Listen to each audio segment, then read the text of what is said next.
right, hi everybody, welcome back. Attorney Steve Vondran, and welcome to another great video here. Now, this is one that's way ahead of its time, but if you know now, you act now, you can set yourself up for future. Come December, the Copyright Small Claims Court, that's right, Copyright Small Claims Court, but it's not such small claims, it's up to $30,000. So let's talk about this. This is a new law that was passed. It was part of the coronavirus COVID-19 relief bill, and so it was the artists and things, and the artist community has been wanting this for some time now, and it is now law, and we're just waiting for final implementation. And so let's talk about it a little bit. The CASE Act is what it's called. Now, this is one that's a little bit of a tongue twister for me all the time. Copyright Alternative in Small Claims Enforcement Act. Say that 10 times fast. Copyright Alternative in Small Claims Enforcement Act of 2020. Okay, signed into law in 2020. That makes sense, right? It's part of the COVID-19 relief bill. First claims expected to be filed in December. I believe it's set for December 27th. 2021, but there is the ability for the Register of Copyrights to extend it out, I think, until June. So it could be extended if they can't get all the rules and they're not ready to handle what I think is going to be a flow of cases, then they can extend it into June. But otherwise, this is going to be coming up on the radar, okay? Was it do a couple things, creates a copyright claims board. So it's creating a board out in the Library of Congress out in Washington, D.C. If you've ever been out there, it's a beautiful building, by the way. But it's creating a copyright claims board in the Library of Congress. They can hear copyright claims up to 30,000. These are infringement and some other claims I'll talk about in a second. And you can sue even though you don't have a copyright in registration, okay, without a copyright registration. Now, for those of you that do a lot of stuff in federal court, you know right now the way it is, you cannot sue for a copyright infringement case in federal court, which is where they get filed. You can't sue unless you have the registration. Okay, that was a Supreme Court case that came down about a year and a half or so ago.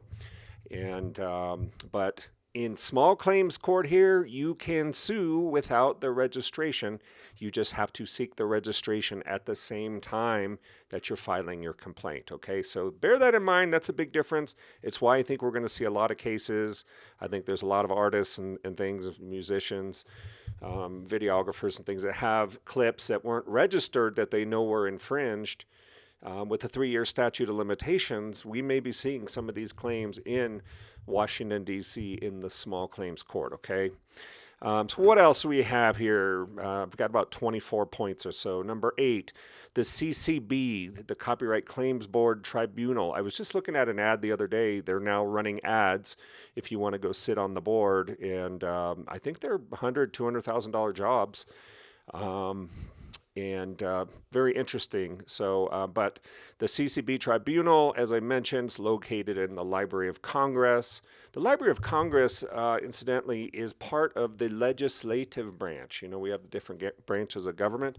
This is part of the legislative branch, okay? They have rule-making authority, okay? So they're making rules, legislative, okay? They're making rules, and they have out public comment and things like that right now, but they will be making rules, issuing rules, and they'll be setting their own set of ground rules for the small claims copyright cases. And number 11 will issue regulations to manage the administrative proceeding. This is basically what we're looking at, administrative proceeding law. It's a little less, it's more lax, I would say, than like a normal case. There may be relaxed evidentiary standards.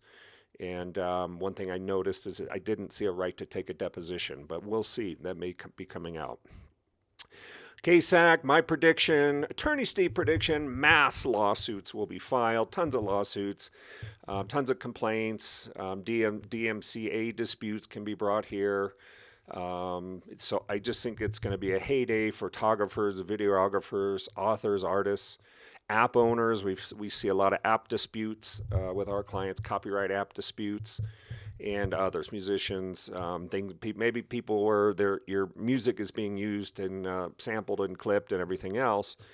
We may see claims now where you didn't see those before because it's a lot easier to get into court. You don't have to make a big federal issue out of it. So I think there's going to be an explosion of lawsuits, me personally. Case Act, cases are like mini lawsuits, as I mentioned, probably a little bit in between a small claims court case and an actual full-blown federal court litigation. It's going to be somewhere in between there. It's like, you can't do discovery in a small claims case per se in most states. But I think it's going to be like a mini lawsuit, but quicker, cheaper, faster. It's going to be more streamlined to get cases through. I think there's going to be a lot of cases, and I think it's going to be running pretty quick. That's my prediction. And it's just like a mini lawsuit. At number 13, you have complaints, counter complaints. You have discovery rights, and there's going to be hearings, and there is some motion work. And in certain cases, looks like you can file motions, okay? So there's a hearing, there's a decision, and you can appeal the decision and whatnot. So it's just like a mini lawsuit that you have to take serious when you're talking about $30,000. That's a pretty big judgment. I wouldn't want a $30,000 judgment. So if you don't answer, you're going to get the default, okay? Number 15, complaints and counterclaims. These are the grounds. There's 3 different grounds to actually file these complaints or counterclaims in a small claims copyright case. What do we have? Copyright infringement of exclusive rights. Did I put 2 N in there? It's infringement. You're infringing on the in. Stealing a bar of soap. I'm joking. But copyright infringement of the exclusive rights of the copyright holder. Now, every copyright holder enjoys various exclusive rights, the rights to reproduce, the rights to distribute, to publicly perform, publicly display, to make derivative works, those kinds of things. This is why copyright is so powerful. You have all these different rights. Each right can be individually licensed. Each right can be individually infringed.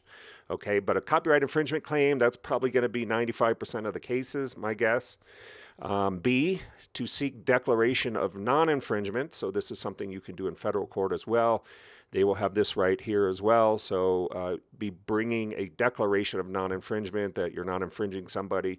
We'll see how that works. I think we're going to be looking at things like fair use, public domains, or Creative Commons, or things like that. We'll see how that's going to play out.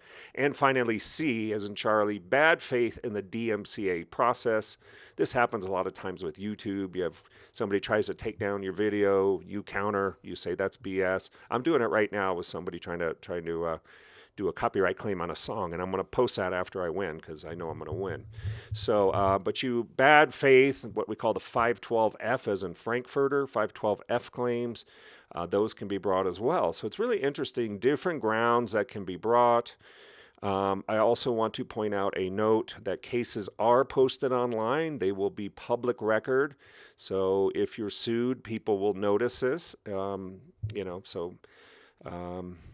some companies don't like people to see what's going on with their legal problems, but this is a possibility here, okay? The cases, the decisions will not be binding authority. You can search authority. You can find out. You can guess how maybe the judges are going to rule by looking at their past decisions, but it is not considered binding authority. They're not required to follow it. If you move to federal court or if you opt out, we'll talk about in a second, you have a right to opt out as a defendant if you don't want to be part of it. The federal court's not going to be bound by this little body of rules and decisions, okay? So bear that in mind as well. Number 16, as I just mentioned, defendant can opt out. This is a little bit different. You can't opt out of a federal court lawsuit unless you default. But small claims court will allow you to opt out if you want to go take your chances in federal court. Under the Constitution of the United States, when people are seeking money damages, they have a right to jury trial. So you have the right to opt out and say, well, let's take it to federal court. Let's see if you can convince the jury that you have a good case here, okay? Let's see if it's, So you have that right to opt out. That's a unique feature. Number 17, attorneys are permitted to represent you, plaintiff or defendant, but you are not required to use them. So that's a neat feature. With federal court, yeah, you can do it on your own, in pro per se, but it's not easy, okay? It's not easy, and for the most part, the judges are going to require you to follow all the rules. So, but attorneys are allowed, not required. Let us know. We're going to have a state-of-the-art contingency recovery program for artists, okay? As you can see here in red, number 18, awards up to $30,000 max. Wow, that is not, to me, that's not a small claim. That's a big claim. $15,000 max per infringed work. So if you have 2 infringed works, you can get up to 30. If you have 10 infringed works, you can only get 30. Okay, does that make sense? If you're not timely registering your trademark, there can be a limitation on your damages. I have it right there, section 17 USC 412. You can cut your damages in half if you did not timely register, okay?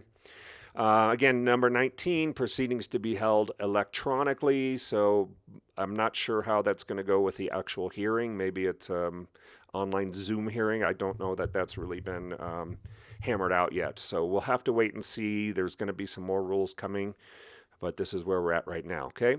If you don't answer the complaint, your default can be entered. The plaintiff can then take the judgment into federal court. The court can enforce, approve the judgment, in other words, and then they can seek their collection efforts, okay? So then they can try to levy on bank accounts or acquire your personal property, garnish your wages, things like that. So defaults are never fun, but there are times when people do it strategically. But anyway, note the CCB can also set aside defaults if you have a good reason. Gee, I didn't know. I never got the notice of the complaint from the plaintiff. Then they may set aside your default, give you your day in court, so to speak. All right. Number 20, appeal rights. We're waiting to kind of see how these play out. Here's what it looks like. You can, if you on the losing side, you lose your case, okay? Somebody gets a $20,000 judgment against you. You have rights to appeal. Your first step, your first line of defense would be a request for reconsideration. Okay, request for reconsideration, pointing out a fatal error that was made or a fatal mistake that one of the judges made it, okay? Request for reconsideration. If that doesn't work, you can seek an official Copyright Office review.